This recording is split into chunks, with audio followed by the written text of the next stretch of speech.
আকাশবাণী কলকাতা। সমীক্ষা শিরোনাম কোরবানির ঈদ। লিখেছেন সাবির আহমেদ। ২.৫ মাসের ব্যবধানে আর এক ঈদ। আগের ঈদে ছিল অফুরন্ত আনন্দ। আজকের ঈদুল আজহা হল আত্মত্যাগের উদযাপন। এই উৎসব বকরি ঈদ নামেও পরিচিত। ইসলামী ধর্মশাস্ত্র অনুসারে সৃষ্টিকর্তা আল্লাহ নবী হজরত ইব্রাহিমের আনুগত্য পরীক্ষা করার উদ্দেশ্যে তাঁকে নির্দেশ দিয়েছিলেন তাঁর সবচেয়ে প্রিয় বস্তুটিকে কোরবানি দিতে। নিজের কাছে সৎ থাকতে হজরত ইব্রাহিমকে বেছে নিতে হয়েছিল প্রাণাধিক প্রিয় সন্তান ইসমাইলকে। অন্তরের সব দ্বিধা দ্বন্দ্বের ঊর্ধ্বে উঠে নবী হজরত ইব্রাহিম পুত্রকে কোরবানি দিতে উদ্যত হতেই ঐশ্বরিক হস্তক্ষেপে প্রিয় পুত্র হজরত ইসমাইলের বদলে কোরবানি হয়ে যায় একটি দুম্বা। এই প্রতীকী ঘটনার অন্তর্নিহিত বাণী স্রষ্টার প্রতি পূর্ণ আনুগত্য ও ত্যাগ স্বীকার। আত্মত্যাগের এই অগ্নি পরীক্ষা ইসলামের ইতিহাসে রূপকথার মতো লেখা আছে। এই ঘটনাকে স্মরণ করেই প্রচলিত হয় পশু কোরবানির। সেই পরম্পরা অনুসারে আর্থিকভাবে সক্ষম পরিবার গরু, ছাগল, দুম্বা ইত্যাদি কোরবানি দিয়ে থাকেন। ইসলামে কোরবানি কোনো অবশ্য পালনীয় বা ফরজ ইবাদত নয়, তবে একে গুরুত্বপূর্ণ ধর্মীয় অনুষঙ্গ হিসেবে মানা হয়। পশু কোরবানির এই প্রতীকী কর্মকাণ্ডের আড়ালে আছে এর গভীর উদ্দেশ্য। আসলে কোরবানি দিতে হয় মানুষের ষড়রিপু, কাম, ক্রোধ, লোভ, মোহ, পরনিন্দা, পরশ্রীকাতরতাকে। এই ৬ রিপুকে দমনের আবেদন অন্য ধর্মগ্রন্থেও পাওয়া যায়। সেদিক থেকে কোরবানির একটা সর্বজনীন আবেদন আছে।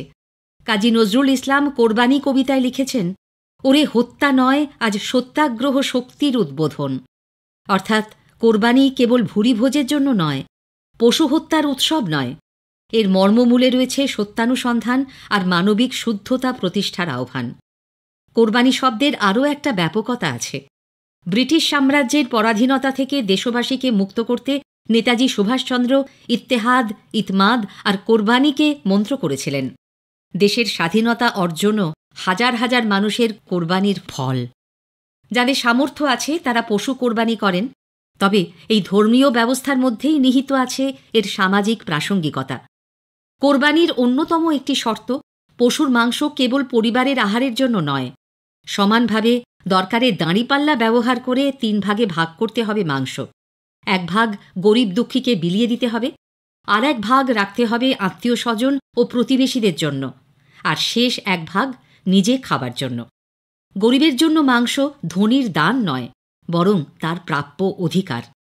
গ্রামের দিকে এখনও দেখা যায় বেশ কিছু দরিদ্র পরিবার কোরবানি দিতে অক্ষম।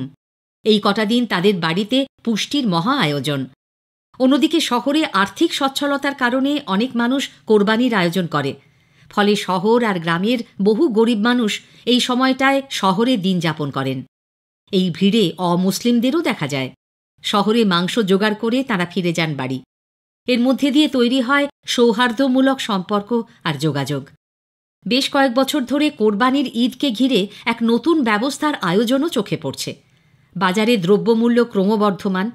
এই সময় পশুর দামও স্বাভাবিকের থেকে বেশি থাকে। তাই অনেক সময় স্বাদ থাকলেও সাধ্যে কুলোয় না। আর্থিকভাবে অসচ্ছল কিছু মানুষ একজোট হয়ে পশু কোরবানির ব্যবস্থা করছে, যাকে বলা হচ্ছে হিস্সাওয়ালা কোরবানি। পশুর চামড়া বিক্রির টাকা দুস্থ মানুষদের সেবায় ব্যয় করা হয়। কিন্তু ব্যবহারিক জীবনে কোরবানির শিক্ষা আমরা কতখানি বা প্রয়োগ করছি? কোরবানি হয়ে উঠছে দেখনদারির পর্ব। পাড়ায় পাড়ায় ধনী মানুষের অর্থশক্তির নির্লজ্জ প্রদর্শনী। কে কত দামের পশু কিনে কোরবানি দিতে পারবে তার যেন প্রতিযোগিতা চলছে। আমরা অনেক দূরে সরে যাচ্ছি কোরবানির মূল উদ্দেশ্য থেকে। ত্যাগের সাধনার চেয়ে বড় হয়ে উঠছে ভোগবিলাস। আধ্যাত্মিকতাকে ছাপিয়ে যাচ্ছে বস্তুগত আচার অনুষ্ঠান। এর থেকে উত্তরণের উপায় সেই কবির ভাষায়, মনের পশুরে করো জবাই, পশুরাও বাঁচে, বাঁচে সবাই।